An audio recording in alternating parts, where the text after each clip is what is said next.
Right, welcome back. So 7.8 million people have applied for the 350 Rand social relief grant for the unemployed. 5 million of those applicants have been paid so far. Minister Lindiwe Zulu gave an update in Parliament yesterday detailing how the 50 billion Rand allocated to her portfolio to provide social and economic relief has been spent so far. She also offered to assist with investigations into theft and mismanagement of COVID-19 response funds from her department and its entities. She joins us now to talk more about that. Minister, I'm glad we've got you. Thanks so much for joining us. Thank you. Good morning, Leanne, and good morning to your viewers. So there were so many glitches and delays in the administration of these funds with the Social Security Agency, that's SASSA, battling with applications. Would you say that your system was too overstretched for a task like this?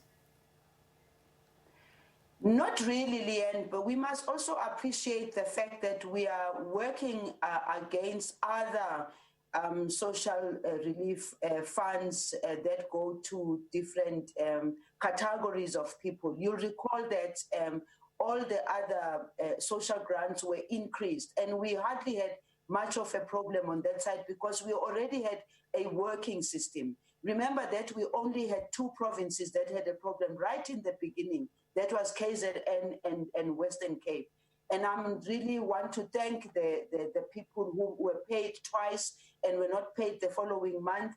They understood and appreciated that there was a fault. And since then, there hasn't been any glitch whatsoever. The challenge was with the 350, and the basis for the 350 is that to put a system together within a short space of time in order for you to be able to pay the right people.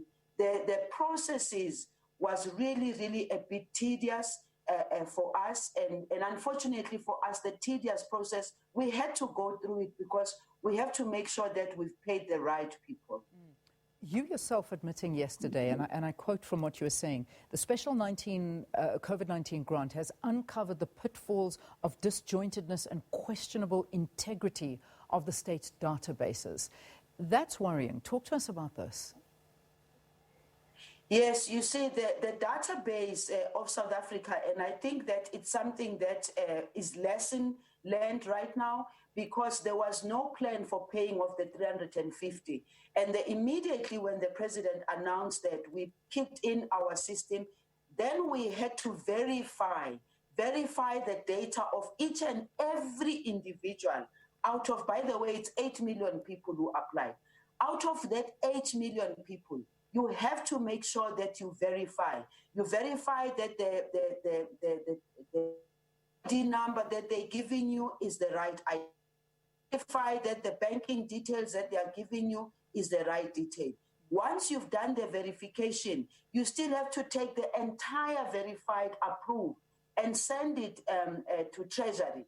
Treasury also still needs to verify. From there, it has to be sent to BankServe. BankServe still also. And the reason why we have this system and this kind of verification, it is again because we don't want the Auditor General, who's actually correctly so, sitting on our necks now and saying to us, we are still not doing enough of the verification. So the systems, in my view, I'm thinking that for future purposes, information must talk to each other. When there is a Lindiwe Zulu somewhere, it must be known that when the Lindiwe Zulu presents an ID, that ID must tell who that Lindiwe Zulu is, where was she born, where is she working, how much does she earn, if she earns anything.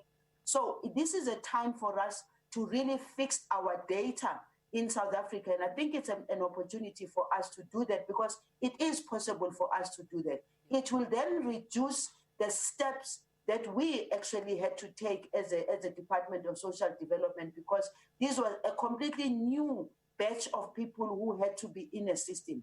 Now they are in the system, but the verification has to happen. By the way, Leanne, as we are paying also the 350 per month, some people are going back to work. The Auditor General says to us, those who have gone back to work, you're not supposed to pay them the 350. Then it goes back again to this tedious process that we need to do.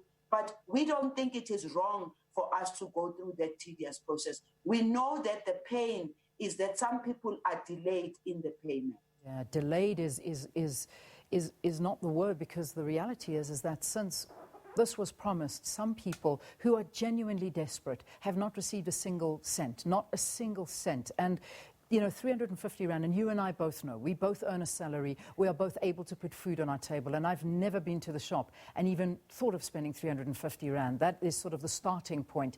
So Minister, you know, this has really shown a very bad side of government to the people. Don't make promises if you can't fulfill them. And that's the long and short of it, because you've spoken through this process, and we've had you on the show so many times, and we've spoken to the process, and we've tried to understand it. But people that are going to bed hungry and desperate, they can't understand this. Yes, Leanne, while you say that, Leanne, there also has to be an appreciation that to date, there are people that have been paid. And those people who actually were able to give us their information without any problems of that information, we have been able to pay the people. And secondly, even today, we are paying in batches of 500,000. And that 500,000 is people who were not paid previously, paid them the 700 Rand, which means that we are backdating the payment. I fully appreciate and I fully agree. I cannot sit here and not be one, being a Minister of Social Development, not being appreciative of the challenges that people face on the ground. But I can say, on the other hand, this very government is a government that is paying the more than 11 million people per month, almost 18 million people that we are paying per month, and we are paying them as expected that we are supposed to pay them. And also I'm saying this situation that has prevailed right to a very large extent enabled us to really look into our system and say, where is the system failing our people? We're not failing our people from a point of view of making decisions of what to do to respond to their challenges. What has been a problem in this one, we are saying 8 million people that have applied, 5 million already of those having been paid, but with an in-between of some who were paid in June, in May, and not paid in July. That is over and done with. You can go to the other side of the ones who have been paid, who will tell you that we have received our money. So I appreciate the fact that people must get the money as we promised. But at the same time, I must indicate it is not possible to agree on paying 350 and then you don't put a checks and balances of making sure that the people that are being paid are the right people. We're still promising that we'll do everything we can. And let me also indicate the end. Some people did not apply in May. They only applied in June. So we then said those that applied in June cannot be paid for May, but people are demanding that, no, but we applied and we have to be paid. We made it very clear from the beginning. Let's have people applying in May, and from the month that you apply, the month that we approve you, it is from that month that we are going to be able to pay you. We're looking towards the future now, the end. While the lessons that we've learned from here, we're looking towards the future. For instance, we are already talking about the basic income grant, and we now are saying the lessons that we've learned from here, once we have agreed on how and how much and who, we would have had better lessons of knowing how do we collect the data, process, how fast can we process the data, because the biggest challenge has been the processing of the data that we receive.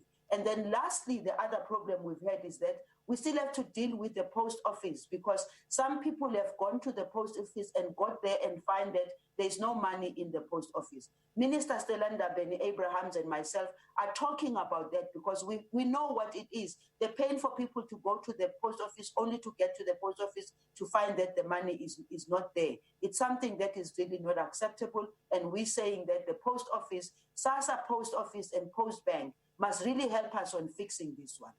Some people have bank accounts and they say this, and they have mentioned it, they've said it over and over to the department, but they still send them to the post office, and this is a major problem. Minister, I'm going to just pause this for a few minutes. We need to get the news to our viewers. I know we're going to just keep you for a few minutes after the news. I know you have to go, but let's quickly get our top stories and we'll pick up this conversation.